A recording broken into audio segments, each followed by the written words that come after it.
Anthropocentrism is a problem that characterizes the history of Western philosophy from ancient Greece through the 20th century and into the present. It's a problem according to which human beings consider themselves to be superior to everything else in nature. It's a view that was originated by the ancient Greeks, according to which everything in nature was made expressly for the sake of human beings. And it's a view that sees human beings as the lords and masters of nature. This is a view that I consider to be very problematic because it has led to the problem that we have with animals today, where we use them for sources of food and clothing and subjects of experimentation and the use of animals in entertainment. And I'm troubled by the fact that we not only use animals in this way, but we do it in a completely carefree and careless manner because we assume what the ancient Greeks did, which is that animals exist, they were created expressly for our benefit and for our satisfaction, and we very much take animals for granted. And anthropocentrism is this idea that human beings are the center of creation, that they're the most important being in creation, that they're the only godlike or divine creature in creation. And in comparison, everything else has a very subordinate status.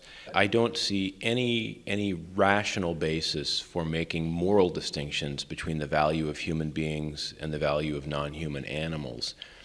I think it's very self-serving to assume that human beings have a greater moral value than animals, but I don't think that it makes any more sense to say that I have greater moral value than a cow has than it does to say that a very, very intelligent person has a greater moral value than a less intelligent human being, or that an adult human being has a greater value, say, than a child. Within the human realm, I think most people, or many people, would accept the view that more intelligent people are not morally worth more than less intelligent people. And I think the same thing holds for comparisons between human beings and non-human animals. There is no absolute cosmic standard that we can appeal to according to which human beings matter more to the universe than animals do.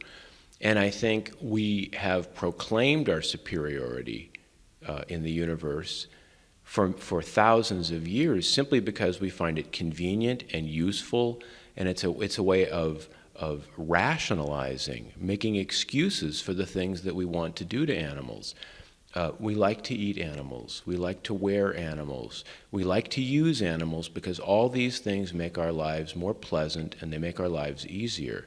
But I think the real essence of moral obligation consists in being willing to sacrifice one's interests and be willing to accept a certain inconvenience and perhaps a certain amount of suffering and difficulty in one's life for the sake of another living being who is also capable of suffering. And I would suggest that anybody who wants to feel comfortable or feels comfortable eating animals or wearing animals or benefiting from animal experimentation should look at film or look at photographs and read text about exactly the way chickens are raised or exactly the way pigs are raised or exactly what happens to animals in experimentation.